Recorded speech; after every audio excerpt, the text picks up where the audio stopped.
더 라이프 교회는 지난 1년 동안 무슨 말씀을 많이 나눴는가 한번 생각해 보니까 제가 하나님 나라, 현재적 하나님 나라라는 이 주제를 가지고 여러분들에게 새 라이프 스타일을 계속해서 강조했던 것 같아요.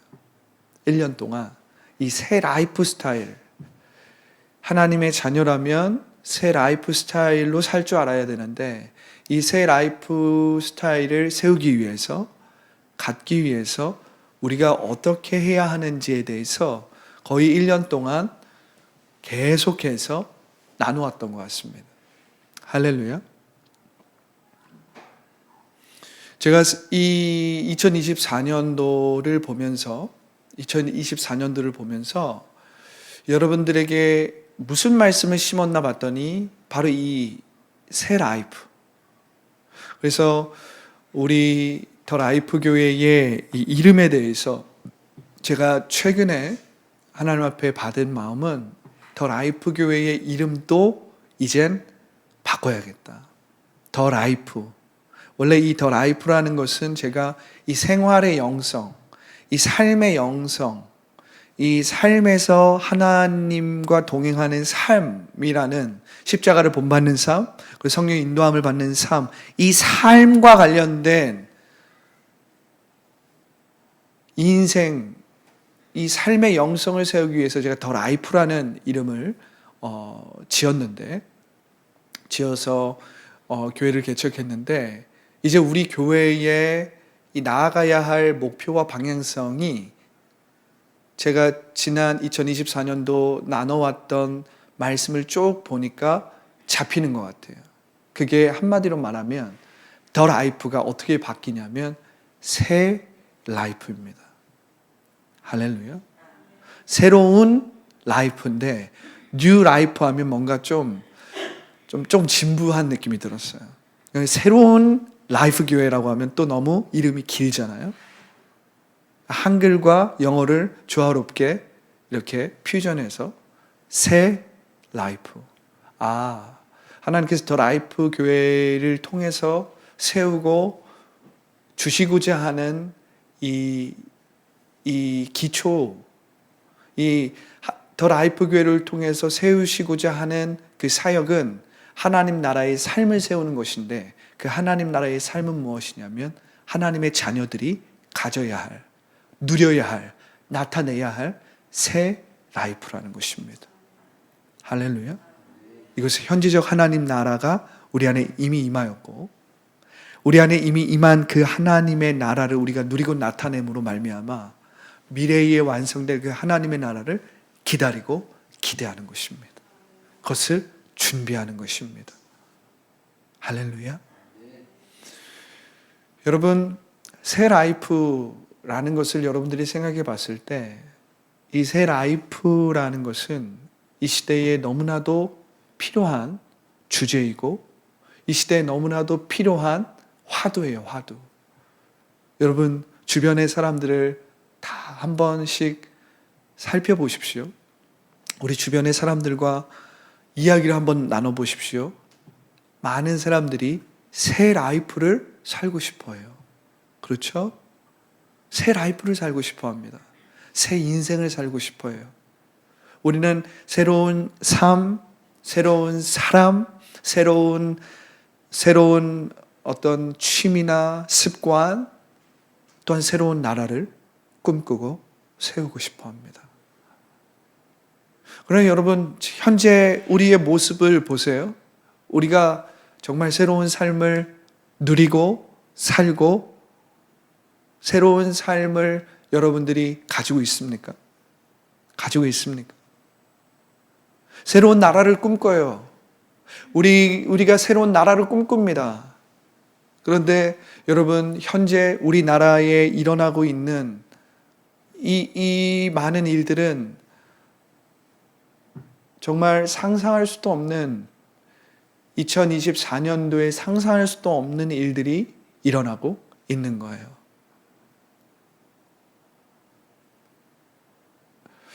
제가 최근에 우리나라의 이 정치적인 상황을 계속 지켜보면서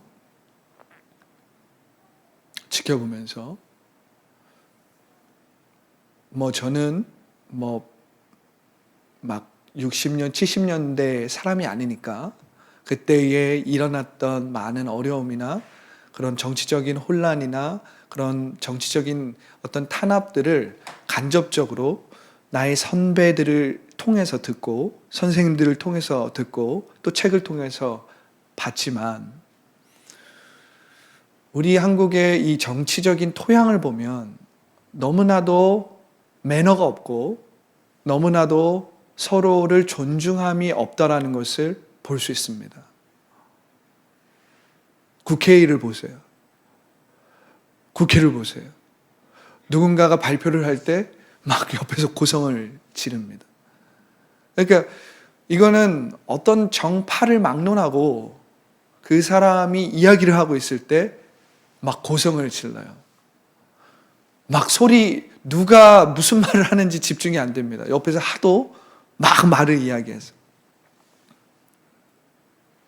여러분, 우리가 이 어떤 정파나 어떤 내가 이 당이다, 저 당이다, 이러한 진보다 보수다, 이 모든 어떤 이런 정파적인 이런 울타리를 벗어나서 정파라는 이 바운더리를 벗어나서 우리는 관찰자로서 지금 현재 일어나고 있는 이 현상을 살펴볼 줄 알아야 돼요. 내가 어디에 속해 있다, 내가는 뭘 추구한다, 이걸 떠나서 현재 일어나고 있는 이 현상을 살펴볼 줄, 객관적으로 살펴볼 줄 알아야 돼요. 우린 새로운 나라를 꿈꿉니다. 새로운 나라를 꿈꿔요.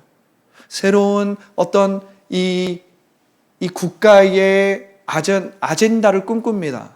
그런데 여러분, 이 새로운 국가, 새로운 나라를 우리가 살아가고 꿈꾼다는 건 무슨 말이에요? 사실은 그것은 물리적인 것이 아니에요, 여러분. 더 이 나라가 편리해지고, 더 이 나라가 경제적으로 발전하고, 더 이 나라가 막 더 잘 살게 되고, 사실은 그것보다 더 중요한 건 이 나라의 기초적인 가치들, 이 나라의 기초적인 문화들이 온전하고 올바르고 안정되게 세워지는 것입니다. 이게 무슨 말이에요? 선진국이면 선진국일수록 무엇이 발달하냐면 서로가 서로를 존중하는 이 존중의 문화가 발달하게 되어 있어요. 그러면 후진국이면 후진국일수록 이 사람에 대한 존중함, 이 인간에 대한 존중함이 없습니다. 그래서 한 권력자가 이 권력을 가지고 다른 사람 위에서 군림할 수 있다라는 이러한 낮은 생각을 하게 되는 거예요.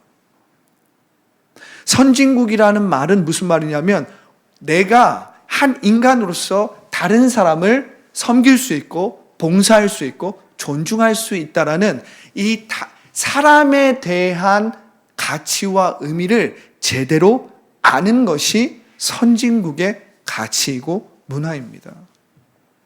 그러한 관점에서 보면 우리 한국은 아직 선진국이 아닌 거예요. 왜? 우리는 차원적으로 사람을 보는 것이 아니라 기계적으로 사람을 봐요. 이 사람은 민주당 사람이네. 이 사람은 국민의힘 사람이네. 이 사람은 중도네. 그걸로 사람을 나누는 거예요. 그리고 그걸로 그 사람의 인생과 그 사람의 생각과 철학을 판단해 버립니다. 이 사람이 어떻게 살아왔는지는 중요하지 않아. 이 사람이 국민의힘입니까? 그럼 국민의힘으로 그 사람을 일반화시켜요.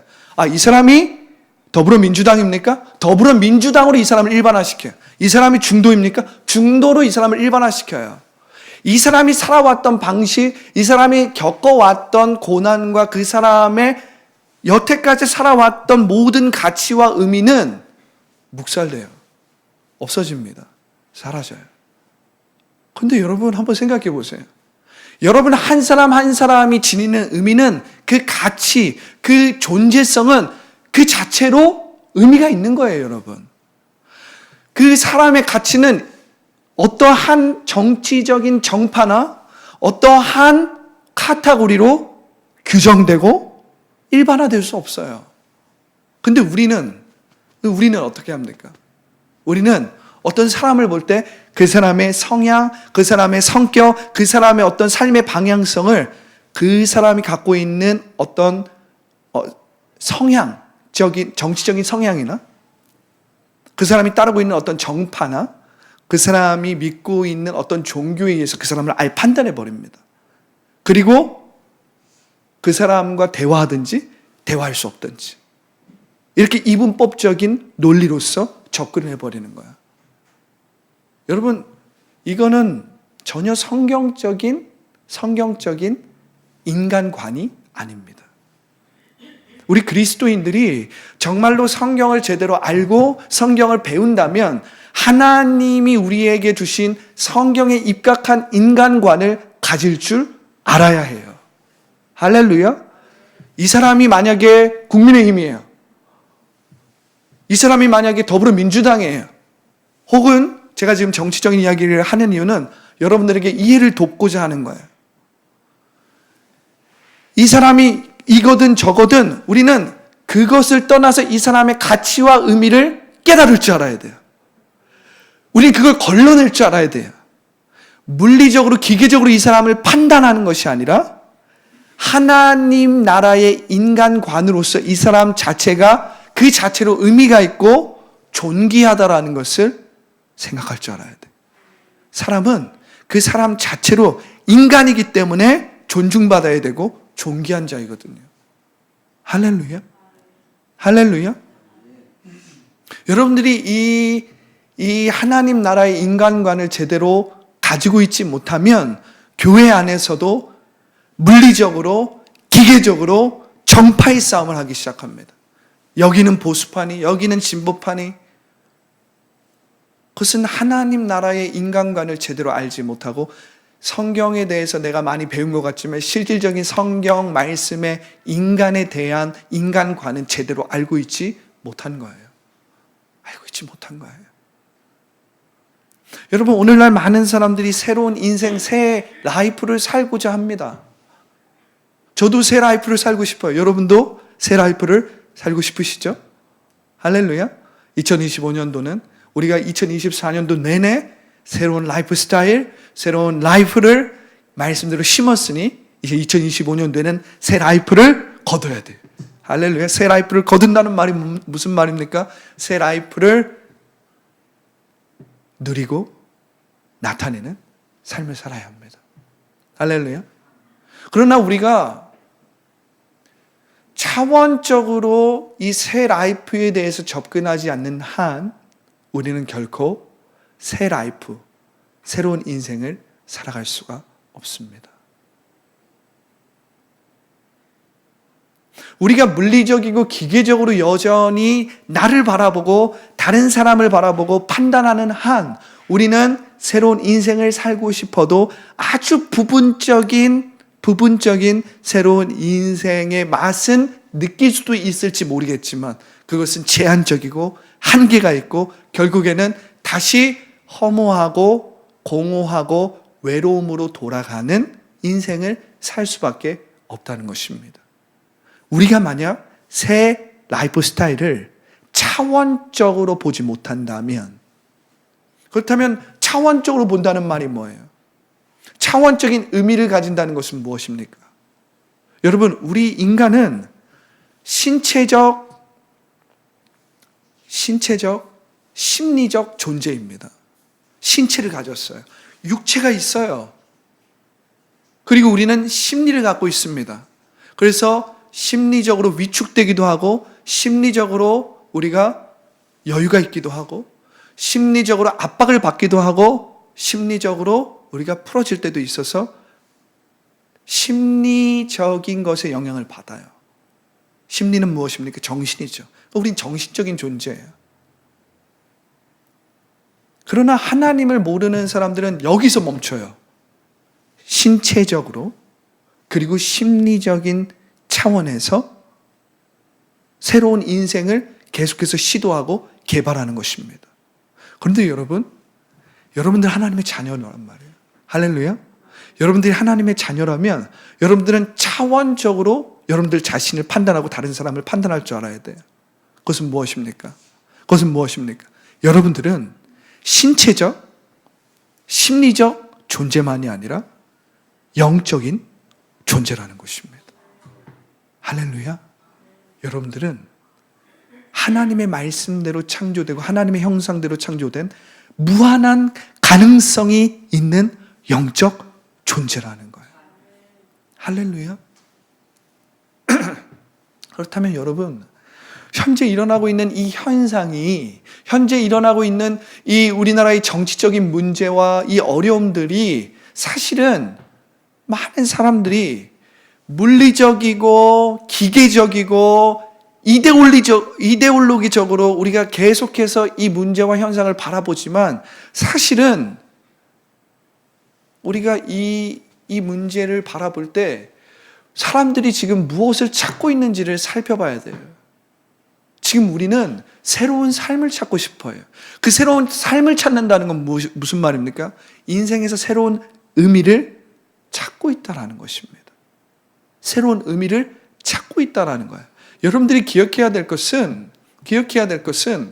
우리 대한민국은, 이 대한민국 체제는 어떠한 정파가 정권을 잡을지라도 공산주의화되지 않습니다, 여러분.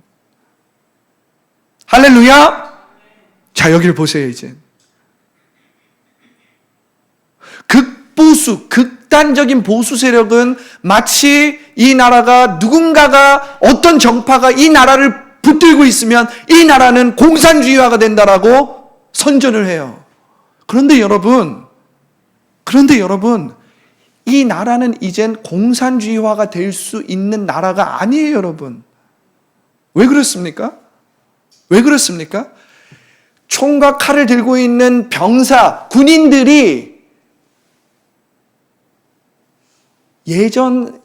예전에 살아왔던 우리 윗세대처럼 제왕적인 리더십에 그냥 굴복하는 그러한 세대가 아니에요, 여러분. 그냥 국민에게 그냥 총뿌리를 들고 위에서 말 안 들면 쏴, 말 안 들면 죽여버려 한다고 총을 쏘는 세대가 아니라는 것입니다. 주체적인 세대예요, 여러분. 오늘날의 세대는 주체적인 세대예요. 그렇게 교육을 받았고 그렇게 판단을 할 수 있는 주체적인 세력들로 그들은 자라난 것입니다. 아직 민주주의적인 가치와 철학이 아직 온전하게 자리를 매김하고 있지는 않지만 그럼에도 불구하고 윗세대처럼 제왕적인 리더십에 그냥 아무런 비판도 아무런 생각 없이 따르는 그러한 세대가 아니라는 거예요. 그래서 저는 우리가 이제 계엄령 얘기를 지금 설교 시간인데 새 라이프 스타일과 우리가 연관돼서 좀 나눠봅니다. 계엄령이 일어났을 때 저는 그 계엄령이 일어나는 것도 놀라웠지만 저의 예상은 뭐였냐면 계엄령이 일어나면 뭐 할까? 총과 칼을 들고 있는 병사들은 그 제왕적인 리더십의 명령에 따라서 움직이지 않을 텐데. 여러분, 계엄령을 일으키고 계엄령이 발생하고 그 계엄령의 명령을 받은 군인들의 표정을 봤어요? 그들은 명령은 받아서 오긴 왔지만 그 눈에 살기가 가득했어요? 살기가 없었습니다. 뭐 국민들을 막 죽이려고 했어요? 막 죽이려고 막 합니까? 아니에요. 그들은 지금 이거 해야 돼? 말아야 돼? 이거 무슨 일이야? 이거 어떻게 해야 돼? 시민들과 비슷한 수준의 그러한 인식을 가지고 이래도 되는 거야? 이런 표정이었어요. 어떤 임무를 내가 100% 수행해야겠다. 이 명령을 내가 수행하지 않으면 내가 나라에 반기를 드는 것이다. 이런 어떤 그런 충성심으로 있는 것이 아니라 이 명령이 정말 맞는 말이야? 이런 어떤 의심과 합리적인 생각으로 간 거예요, 여러분. 여러분, 우리 지금 대한민국은요, 누가 정권을 잡아도 그 나라의 방향성과 어떤 세밀한 방향성은 분명히 그 정파나 그 리더자에 의해서 결정되겠지만 분명한 건 이 나라의 본질적인 색깔, 그러니까 민주주의라는 이 본질적인 색깔은 바꿀 수 없어요, 여러분. 바꾸지 못합니다. 왜? 예전처럼 군대를 동원해서 뭔가를 한다고요? 독재를 한다고요? 있을 수 없는 일이에요. 군인들이 그 말을 듣지 않습니다. 군인들이 시민의 편이에요. 국민들은 국민 한 사람 한 사람의 편이지 제왕적인 리더, 즉 잘못된 명령을 내리는 사람, 불합리한 명령을 내리는 사람의 편이 아닙니다. 여러분, 지금 이 시대를 여러분들이 다시 볼 줄 알아야 돼요. 지금 이 시대, 저보다 더 밑세대, 저를 포함해서 저보다 더 밑세대는 주체적인 세대인 거예요, 여러분. 강요해서 되는 세대가 아니라는 거예요. 본인이 어느 정도 이해가 되고 그것이 합리적으로 판단이 되었을 때 행동하는 세대지, 옛날처럼 야! 그냥 명령하면 까! 그냥 안 되면 되게 해! 이런 군대 정신은 딱 저 정도까지만 수긍을 하지, 저 밑에 세대는 절대 수긍하지 않습니다. 저의 나이의 세대만이 그 정도를 그냥 과도기적으로 이해할 뿐이에요, 여러분. 그 말은 무슨 말인지 아세요? 누군가가 이 나라의 정권을 잡아도 민주주의 체제는 절대 흔들리지 않습니다. 여러분들 이걸 아셔야 돼요. 자, 이제 우리가 곁길로 샜으니까 다시 돌아와서 새 라이프 스타일로 산다는 것, 그리고 새 라이프 스타일을 갖는다는 건 무슨 말이냐면 우리가 차원적으로 삶을 바라보는 거예요. 신체적 차원, 심리적 차원으로 우리는 새로운 인생을 살길 원하지만 새로운 인생을 살 수가 없어요. 왜? 심리적 차원, 신체적 차원은 항상 우리를 그 대상이나 상황과 환경에 묶이게 만들거든요.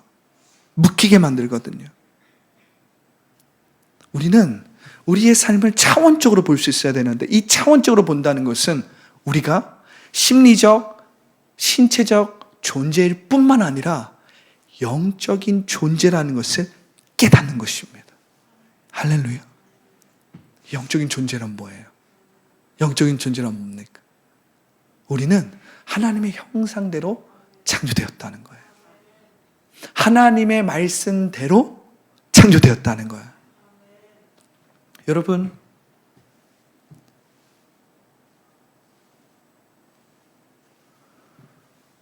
왜 이 기독교 하나님의 말씀이 이 병들고 열악하고 힘들었던 이 대한민국을 이렇게까지 성장시켜 놓을 수 있는 기초와 발판이 되었느냐?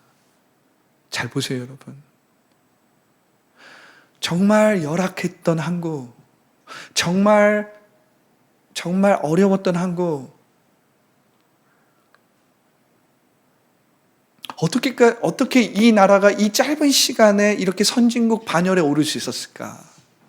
그것은 이 땅의 초기 선교사들과 하나님을 믿었던 그 선교사들을 통해서 하나님을 믿었던 자들이 이 하나님의 말씀을 가지고 말씀대로 인간이 누구인지, 할렐루야, 인간을 다스리고 있는, 그리고 인간을 창조하신 하나님이 누구인지를 우리에게 전해줌으로 말미암아 우리의 낮은 인간관, 우리의 낮은 가치관, 우리의 삶의 이 사고 체계들을 복음을 통해서 변화시킴으로 말미암아 의미를 준 거예요. 할렐루야. 세상을 변화시킬 의미, 세상을 회복시킬 의미, 세상을 치유할 의미를 준 것입니다. 이게 무슨 말이에요? 우리 대한민국은 복음 위에서 성장할 때 놀랍게 성장했거든요. 이게 무슨 말이냐면 우리는 신체적인 존재인 것도 맞고 우리는 심리적인 존재인 것도 맞아요. 그러나 우리는 영적인 존재라는 거예요. 하나님의 말씀이 절대적으로 필요하고 하나님을 절대적으로 신뢰해야 하는 영적인 존재라는 사실을 우리가 알기 시작하면서 우리가 물리적이고 기계적으로 살아왔던 우리의 삶의 방식이 하나님의 말씀대로 변화되기 시작한 겁니다. 한 인간을 어떠한 정치적인 이념이나 이데올로기로 그냥 국한시켜 놓고 판단했던 우리가 하나님의 말씀이 우리 가운데 들어오니까, 하나님의 사랑이 우리 가운데 들어오니까 이 사람을 하나님의 눈으로 영적인 존재로 대하기 시작했다는 거예요. 그때서부터 인간의 가치가 세워지고, 사람의 존엄성이 세워지고, 인간관이 세워지고, 인간의 기본적인 권리가 회복되기 시작한 거예요. 할렐루야. 그러니까 여러분, 지금 이 현상이 의미하는 바를 여러분들이 알아야 돼요. 그럼 지금 이 혼란스러운 현상 가운데 우리가 생각해야 될 건 무엇일까? 교회가 더 교회가 돼야 되는 거예요. 할렐루야. 여러분들이 말씀을 더 정확하게 하나님의 나라의 관점으로 깨달아야 되는 거예요. 정치를 바꾼다고 뭐가 바뀌는 게 아니야. 우리가 정치적인 체제를 바꾼다고 어떤 다른 지도자가 쓴다고 지금 뭐가 바뀌는 게 아니야. 이 시대에 진짜 하나님의 말씀의 의미가 무엇인지를 알고 그 의미를 위해서 여러분들이 목숨을 바치고 그 의미를 가지고 새 인생, 새 라이프를 살아갈 때, 그것을 보여줄 때 여러분들을 통해서 다음 세대는 삶의 새 의미를 발견하기 시작하는 거예요. 삶에 변화하지 않는 영원한 진리를 깨닫기 시작하는 거예요. 그 진리 안에서 어떻게 합니까? 회복, 변화, 치유되는 것입니다. 할렐루야.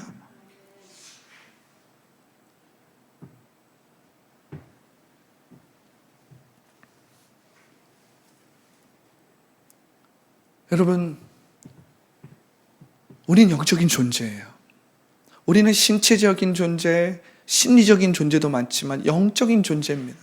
그 말은 우리가 하나님의 형상대로 창조되었고 하나님의 말씀대로 존재할 때 가장 온전하게 존재한다라는 의미입니다. 할렐루야.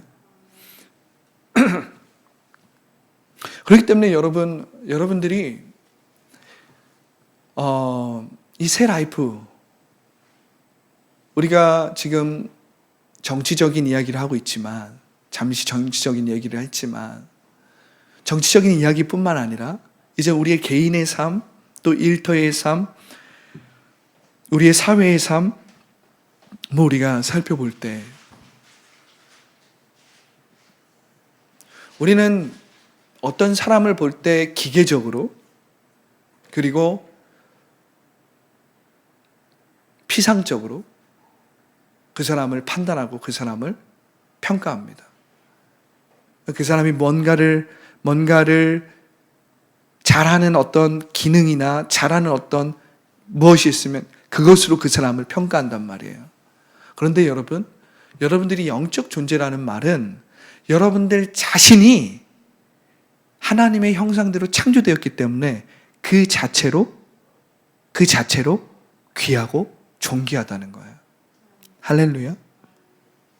여러분들이 그것을 안다면 이제 우리는 사람을 대할 때, 그리고 그 사람을 내가 판단할 때 어떻게 판단하고 어떻게 생각할지를 우리가 결정할 수 있게 돼요.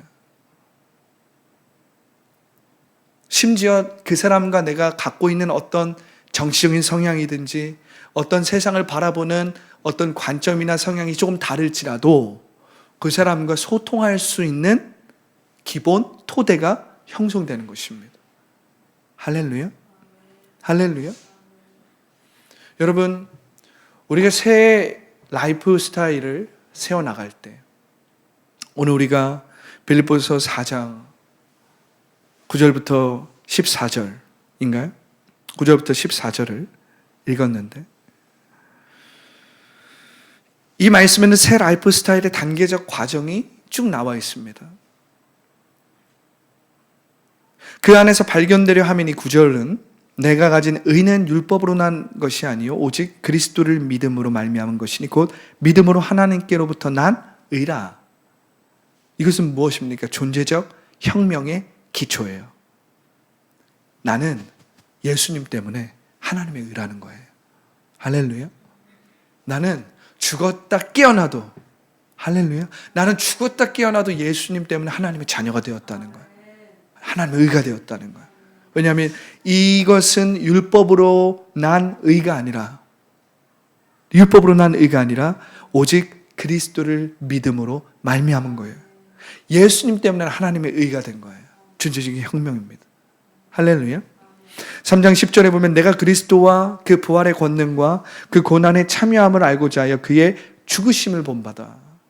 그의 죽으심을 본받아. 이건 무엇입니까? 이것은 자기를 부인하는 거예요. 긍정적 자기 상실입니다. 자기가 상실되는데 긍정적이에요. 왜냐하면 자기를 부인하는 만큼 부활의 능력을 체험하기 때문에 그렇습니다. 할렐루야. 여기서 자기를 부인한다는 말은 거짓자를 부인한다는 거예요. 거짓자를 부인한다는 말은 제가 아까 전에도 얘기했듯이 신체적인 존재. 우리는 신체적인 존재, 심리적인 존재이기 때문에 눈에 보이는 상황, 환경, 나의 생각, 감정에 묶일 수밖에 없어요. 매일 수밖에 없어요. 왜? 우리는 신체적인 존재예요. 심리적인 존재입니다. 우리 마음 가운데 뭔가 걱정이 오고 두려움이 오고 불안함이 오고 뭔가 불확실한 일이 닥쳐오면 심리적으로 위축되고 두려울 수밖에 없어요. 그러나 여러분이 이 심리적인 존재, 이 신체적인 존재로 묶여있는 거짓자를 부인하면 여러분들 하나님 말씀대로 존재하는 영적인 존재이기 때문에 부활의 생명을 누리고 나타낼 수 있는 거예요. 할렐루야. 그렇기 때문에 자기를 부인하고 예수님을 쫓아가는 것입니다. 왜냐하면 내 눈에 보이는 대로, 내가 느껴지는 대로, 내가 생각하는 대로 묶이고 매여 있다면 절대 예수님을 따라갈 수가 없어요. 기계적으로, 범결정적으로 나는 환경과 상황에 매여 있고 거기에 따라서 결정된다라는 진화론주의자들이 이야기하는 대로 내가 살아간다면 절대 우린 예수님을 따라갈 수 없어요. 그런데 여러분, 진화론주의자들이 몰랐던 거 한 가지는 뭐예요? 우리는 영적인 존재라는 거예요.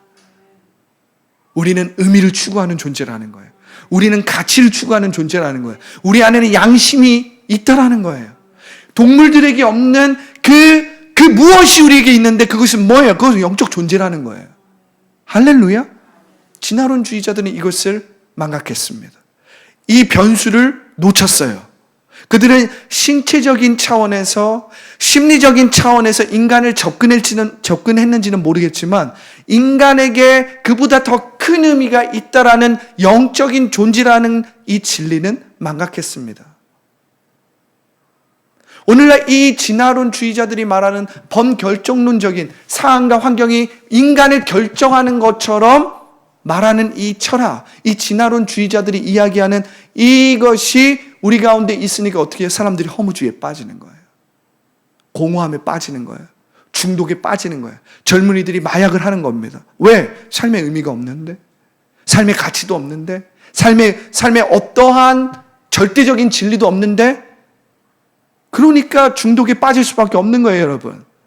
그런데 우리가 영적인 존재라는 것을 깨달으면 지금 현재 신체적, 심리적인 차원보다 더 큰 의미가 있다는 것을 알기 시작하면 인간은 초월적인 존재로서 변화될 수 있는 무한한 가능성을 갖게 되는 거예요. 할렐루야. 왜냐하면 우리는 말씀대로 지어진 하나님의 자녀이기 때문에 그렇습니다.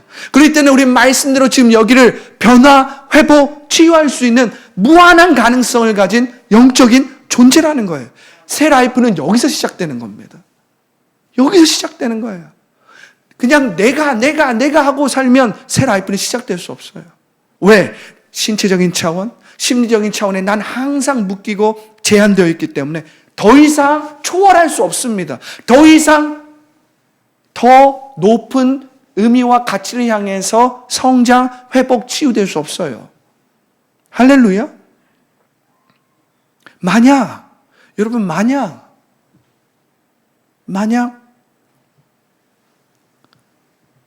하나님을 모르는 젊은 세대들이 이 의미를 깨닫게 된다면 어떻게 될까요?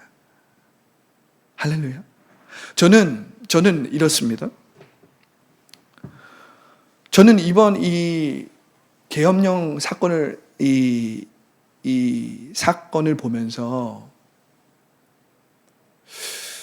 또 이 계엄령 사건에 대해서 제가 지금 공부하고 있는 박사학위를 공부하고 있는 이제 교수님과 대화를 나누면서 이 계엄령에 대해서 저희 교수님은 이제 50대 중후반 정도 되십니다. 그걸 보면서 저희 교수님은 말 그대로 중도죠, 중도. 중도적인 입장에서.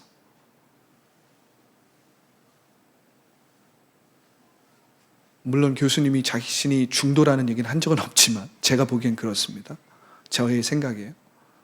그런데 그걸 같이 이야기를 나누고 또 제가 이 계엄령의 사건을 보면서 이 한국의 많은 저보다 이젠 더 많은 나이 많은 연배가 많으신 분들의 그때 당시에 그 상황에 국가를 위해서 또 나라를 위해서 싸우고 또 그래도 후손들에게 좋은 어떤 국가를 물려주기 위해서 수없이 많이 노력했다라는 것을 저는 이번 계엄을 통해서 더 보게 되는 거예요.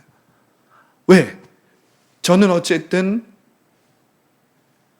그런 어떤 정치적으로 혼란스러운 시대는 살았지만 그렇다고 해서 막 강제로 막 경찰들에게 끌려가고 막 대학생 때 막 데모나 이런 걸 해서 막 끌려가고 이런 경험을 한 적은 없잖아요. 그걸 보면서 우리 교회의 선배들도 그렇지만 이 대한민국의 저보다 나이가 많으신 분들이 얼마나 많은 희생과 어려움을 겪으시고 이 나라를 지켜왔는가, 또한 세워왔는가, 이런 것들을 돌아볼 수 있었어요. 그런데 여러분, 이제는 우리가 젊은 세대들을 향해서 이들에게 정말 필요한 그것이 무엇인지를 우리가 알고 이젠 이 젊은 세대들에게 그 의미를 줌으로써 그 젊은이들이 배우고 경험한 그것을 가지고 이 나라를 지키고 이 나라의 여러 가지 어떤 중요한 일들을 맡길 수 있도록 책임을 부여해 줘야 돼요. 할렐루야. 이게 우리 대한민국의 젊은이들이 의미를 발견하기만 한다면, 할렐루야.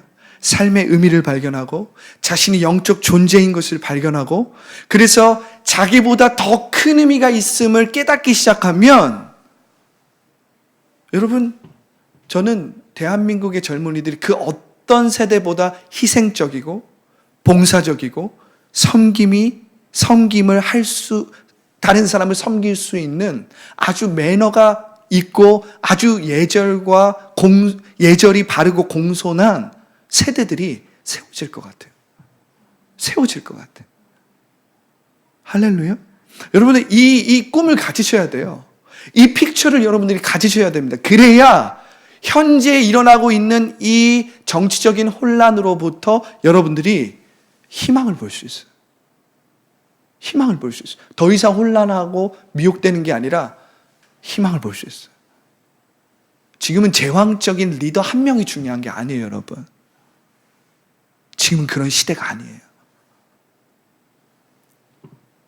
젊은이들에게 그들이 영적인 존재임을 알려주고 그 영적인 존재인 그들이 하나님의 형상대로 창조된 존재임을 알려주고 말씀대로 그들이 존재할 때 가장 온전하게 존재할 수 있다는 것을 알려줌으로써 그들 스스로가 이 나라의 주체로 이 나라를 책임지고 갈 수 있도록 도와주고 격려해주고 그들을 축복해주는 것이 교회의 할 일인 거예요, 여러분. 그러기 위해선 여러분들이 하나님의 말씀대로 말하고 생각하고 느끼고 그렇게 새 라이프 스타일로 살아갈 줄 알아야 합니다. 그렇게 새 라이프 스타일을 세워갈 줄 알아야 돼요. 그렇게 여러분들이 새 라이프로 살아갈 때 그것이 다시 젊은이들에게 물려줄 수 있는 가장 고귀한 유산이 되고 놀라운 유산이 될 수 있는 거예요. 할렐루야. 할렐루야. 여러분, 자기를 부인하는 만큼 사도 바울의 언어는 이렇습니다. 빌립보서 3장 10절이에요. 내가 그리스도와 그 부활의 권능과 그 고난의 참여함을 알고자 하여 그의 죽으심을 어떻게 해요? 본받아. 할렐루야. 송기철 장로님은 이것에 대해서, 이 말씀은 아니지만 이렇게 자기를 부인하는 것에 대해서 긍정적 자기상실이라는 얘기를 썼어요. 근데 저는 그 말이 정확하게 맞다고 생각해요. 자기를 상실했는데 긍정적이래. 이건 무슨 말이에요? 자기를 상실했지만 오히려 그 일로 인해서 더 긍정적인 일이 일어난다는 거잖아요. 긍정적 자기상실이라는 거예요. 이것을 조금 더 풀어서 이야기하면 우리가 신체적인 존재로서, 심리적인 존재로서 묶여있는 그 대상으로부터 우리가 벗어나는 거예요. 이것이 자기를 부인하는 겁니다. 그러면 어떻게 돼요? 우리는 온전히 말씀대로 영적인 존재로 회복, 치유, 변화되는 것입니다. 있는 그대로, 말씀대로 있는 그대로 더 존재하게 되는 거예요. 하나님의 형상이 회복되는 것입니다.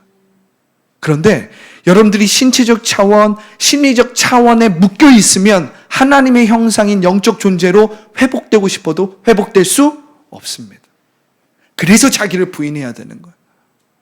새 라이프 스타일을 세우기 위해서, 새 라이프로 살아가기 위해서, 새 라이프를 갖기 위해서는 자기를 부인할 줄 알아야 돼. 왜냐하면 자기를 부인하는 만큼 자기 혁명이, 자기 존재적인 혁명이 일어나기 때문에 그래. 할렐루야. 자기를 부인하는 만큼 내가 아니라 신체적인 존재나 심리적인 존재인 내가 아니라 영적인 존재인 예수 그리스도 안에 있는 새로운 피조물. 할렐루야. 할렐루야. 좀 더 디테일하게 하면 참자.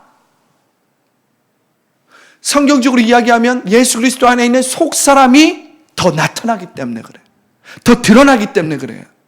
그러면 이 속사람은 성령의 통치와 인도함을 받기에 가장 적합한 사람이 되는 거예요. 할렐루야. 할렐루야. 이 속사람은 어떤 사람입니까? 내가 영적 존재라는 것을 알기 때문에 나보다 더 큰 의미를 발견하는 사람이에요. 삶의 더 큰 의미를 깨닫는 사람이에요. 삶은 의미가 없고 허무하고, 우리는 환경과 상황에 결정된 그냥 진화된 사람이고, 이게 아니라 나보다 더 큰 의미가 있다. 우리는 하나님의 형상대로 창조되었다. 할렐루야. 나는 신체적 차원의 존재, 심리적 차원의 존재일 뿐만 아니라 하나님의 말씀대로, 하나님의 형상대로 창조된 하나님의 자녀다. 할렐루야. 이것이 우리 가운데 깨달아지면 더 큰 의미를 향해서 우리는 달려가게 되는 거예요. 할렐루야. 여러분, 빌립보서 3장 11절과 12절을 제가 읽겠습니다. 어떻게 해서든지 죽은 자 가운데서 부활에 이르려 하노니 긍정적 자기 상실이 가져온 결과는 현재적 부활 생명이에요. 어떻게 해서든 죽은 자 가운데서 부활에 이르려고 하노니 12절입니다. 내가 이미 얻었다 함도 아니요 온전히 이루었다 함도 아니라. 할렐루야. 오직 내가 그리스도 예수께 잡힌 바 된 그것을 잡으려고 달려가노라. 할렐루야. 이게 미래의 나죠. 이게 소원적인 목표입니다. 할렐루야. 사도 바울이야말로 물리적으로, 기계적으로 사람을 판단하고 사람을 생각했던 사람이에요. 율법에 의해서, 그는 율법에 의해서, 율법에 벗어나는 사람을 보면 저 사람은 이방인, 저 사람은 내가 대할 가치도 없는 사람. 그래서 사도 바울은 예수님을 만나기 전에는, 성령으로 인도와 통치를 받기 전에는 율법으로 말미암아 그 자기 의로 신체적인 차원에서, 심리적인 차원에서 살았던 사람이기 때문에 교회를 다니는 자를 다 어떻게 해요? 핍박해버려, 죽여버려. 예수 그리스도를 막 선포해. 스데반이 막 사람들 앞에서 선포해. 율법에서 벗어났어. 자기의 경험과 자신의 지식과 자신의 교육의 수준에서 저 사람은 지금 blaspheming, 신성 모독을 하고 있어. 죽여버려. 이렇게 살아왔던 사람. 그런데 예수님이 말씀하십니다. 사울아 사울아 어찌하여 너가 나를 핍박하느냐? 부활하신 예수님을 만났어. 그러니까 사도 바울이 이제 신체적인 차원에서 자신의 육체를 원래 자랑했던 사람이, 나는 히브리인의 히브리인 중이요, 히브리인의 히브리인 사람이요, 나는 베냐민 지파요, 나는 율법으로는 흠이 없는 자야, 이렇게 자기의 출신과 배경을 자랑했던 사람이 신체적인 차원에서, 심리적인 차원에서 자기는 완벽한 거예요. 그런데 예수님을 만나고 사도 바울은 뭐라고 합니까? 이 모든 것을, 내가 유익하게 생각하던 이 모든 것을 뭐라고 여겨요? 해로 여긴대. 배설물로 여긴대. 왜? 난 하나님의 형상대로 창조된 하나님의 자녀라는 이 놀라운 의미를 깨달았기 때문에 그래. 깨달았기 때문에 그래. 그래서 사도 바울이 뭐라고 합니까? 원래 율법을 지키는 것 자체만 의미 있고 그것으로 자신을 규정해서 자기의 의로 내가 하며 살았던 그가 뭐라고 합니까? 형제들아. 3장 13절이에요. 형제들아, 나는 아직 내가 잡은 줄로 여기지 아니한다. 예전에는 율법으로는 흠이 없는 자였어. 신체적, 심리적으로 나는 흠이 없어. 난 자기 의로 충만한 사람이었어. 그런데 형제들아, 난 아직 내가 잡은 줄로 여기지 아니하고 오직 한 일, 즉 뒤에 있는 것은 잊어버리고 앞에 있는 것을 잡으려고 14절이에요. 표대를 향하여 그리스도 예수 안에서 하나님이 위에서 부르신 부름의 상을 위하여 달려가노라.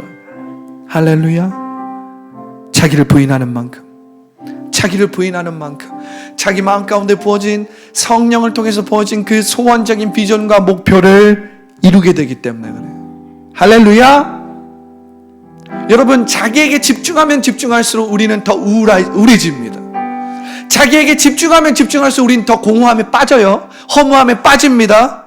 이 시대가 그 어떤 시대보다 많은 것들이 편리해지고 많은 것들이 좋아졌지만 그 어떤 시대보다 정신적으로 문제와 어려움이 따른 이유는 인간이 하나님께 집중하기보다 자기에게 집중해서 그래. 자기에게 모두 다 자기예요. 자기의 이고에 너무나도 집중하니까 어떻게 돼요?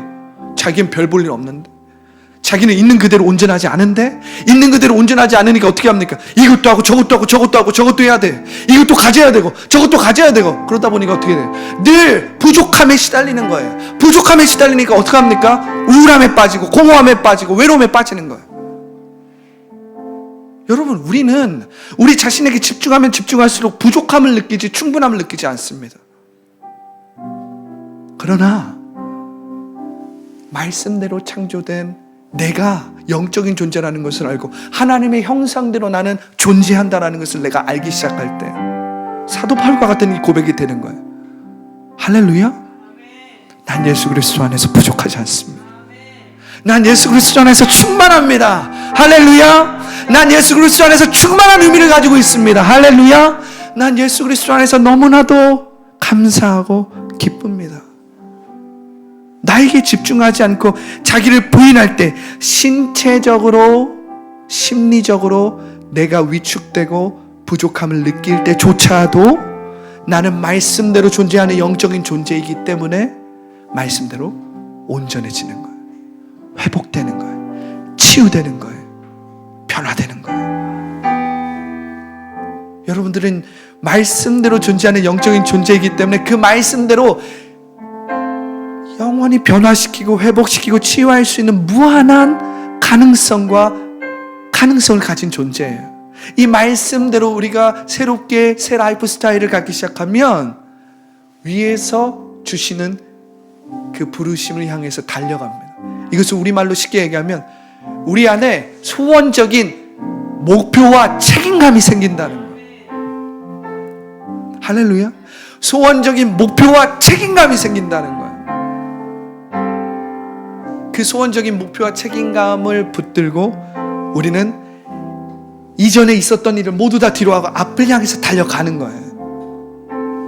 이게 사도 바울의 고백이에요. 형제들아, 나는 아직 내가 잡은 줄로 여기지 아니하고 오직 한 일, 즉 뒤에 있는 것은 잊어버리고 앞에 있는 것을 잡으려고 14절 표대를 향하여 그리스도 예수 안에서 하나님이 위에서 부르신 부름의 상을 위하여 달려가노라.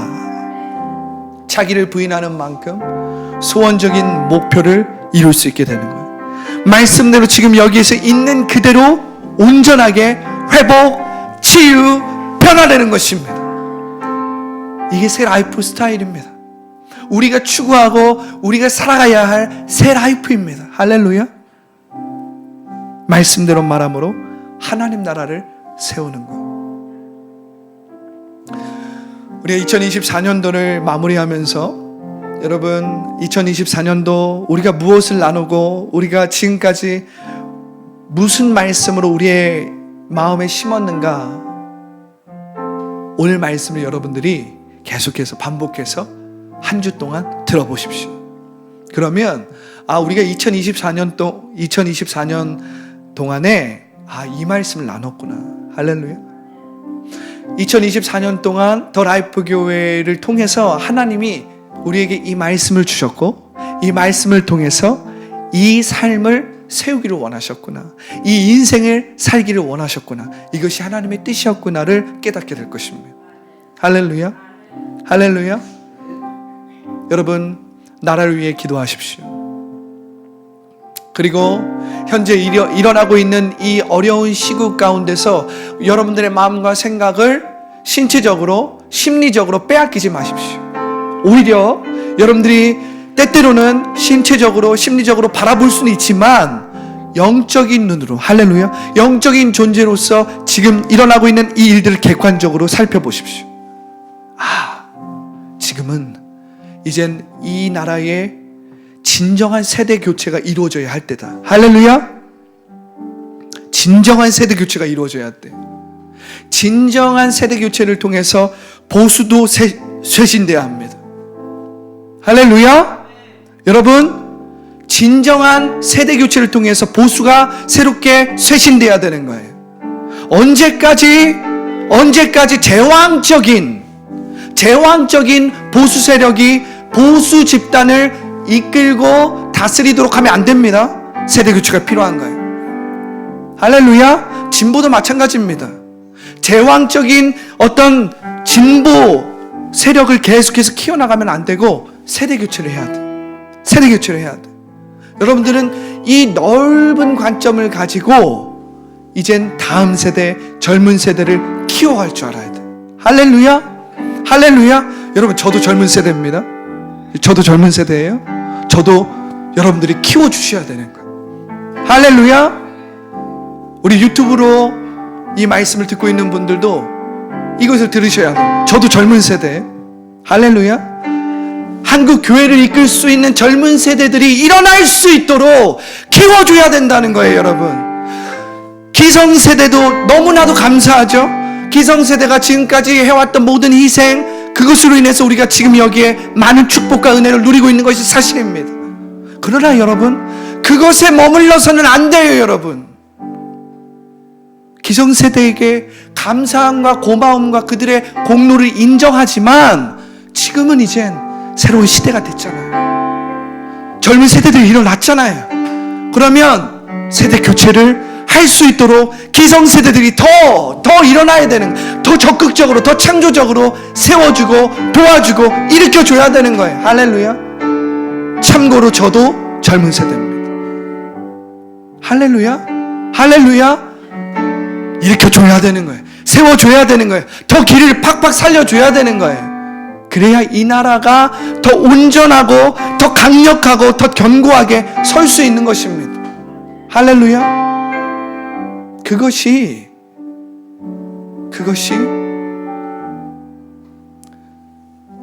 이 기성세대들이 지금까지도 열심히 해주셨고 지금까지도 너무나도 많은 희생들을 통해서 이 나라를 지키고 세워왔지만 기성세대들이 이젠 젊은 세대를 세우고 그들이 설 수 있도록 적극적으로 또 창조적으로 또한 진취적으로 마지막까지 세워준다면 마치 부모가 그 자녀가 세워지기까지 온전한 걸음이 되어주었던 것처럼 이 젊은 세대들은, 저를 포함해서 이 젊은 세대들은 그 기성세대의 그 아름답고 온전한 걸음을 가지고 새롭게 설 수 있는 거예요. 새롭게 설 수 있는 거예요. 그리고 그들을 통해서 이 나라가 더 온전하게, 저의 표현으로 이야기하면 더욱더 다음 세대와 젊은 세대들을 통해서 하나님의 나라가 더욱더 그들을 통해서 세워져 가는 거예요. 세워져 가는 거예요. 할렐루야. 여러분, 지금 일어나고 있는 모든 일들로 인해서 낙심하고 어려워하고 힘들어하지 마십시오. 오히려 이 일들을 통해서 젊은 세대들로 세대교체가 할 때이구나. 내가 더 이 젊은 세대를 위해서 기도하고 하나님의 말씀으로 더욱더 깨어있고, 그래서 이 하나님의 말씀대로 내가 이 믿음과 이 신앙의 유산을 더욱더 적극적으로 창조적으로 물려줘야지. 내가 더욱더 젊은이들이 잘 설 수 있도록 세워줘야지. 지원해줘야지. 지지해줘야지. 할렐루야. 기도하겠습니다. 새 라이프 스타일을 세우기 원합니다. 이 사회와 이 나라뿐만 아니라 교회도 세대교체가 필요합니다. 우리 하나님의 마음으로 젊은 세대를 바라보십시다. 여러분들이 누렸던, 기성세대가 누렸던 하나님의 그 은혜, 그 축복을 젊은 세대들은 잘 못 누리고 있는 것이 사실이에요. 그러나 여러분들이 느꼈던 것보다 더 많이 젊은 세대들은 느낄 수 있고 누릴 수 있습니다. 그들이 하나님 나라의 복음을 제대로 깨닫고 말씀의 의미를 제대로 체험하기만 한다면 그들은 그 어떤 세대보다 유래를 찾아보기 어려운 영적인 세대로 거듭나게 될 것입니다.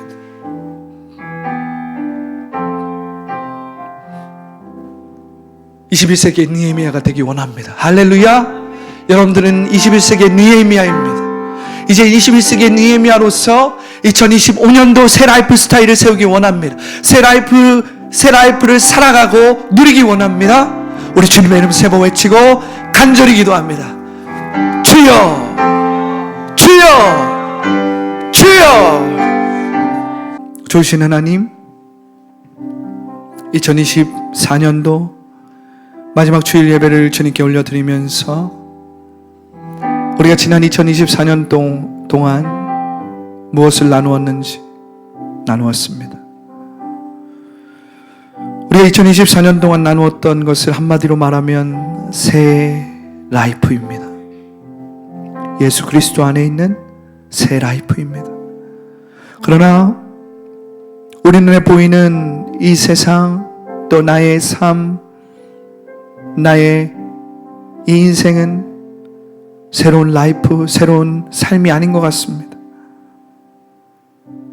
그러나 사실은 새 라이프는 물리적이고 신체적이고 심리적으로 이루어지는 것이 아니라 영적으로 이루어진다는 것을, 영적으로 이루어진다는 것을 내가 지금 깨달았습니다.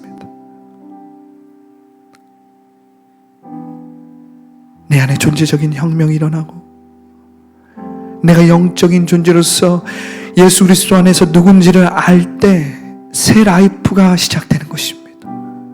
할렐루야. 할렐루야.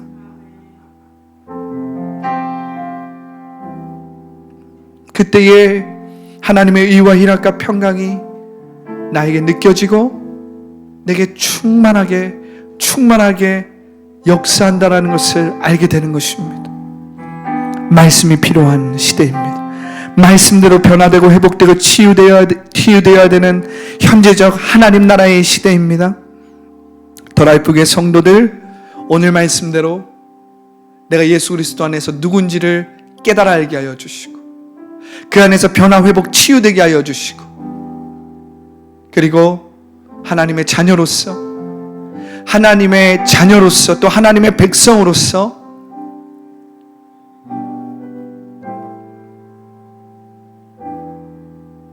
예수 그리스도 안에서 예수 그리스도의 이름으로 그분의 보혈로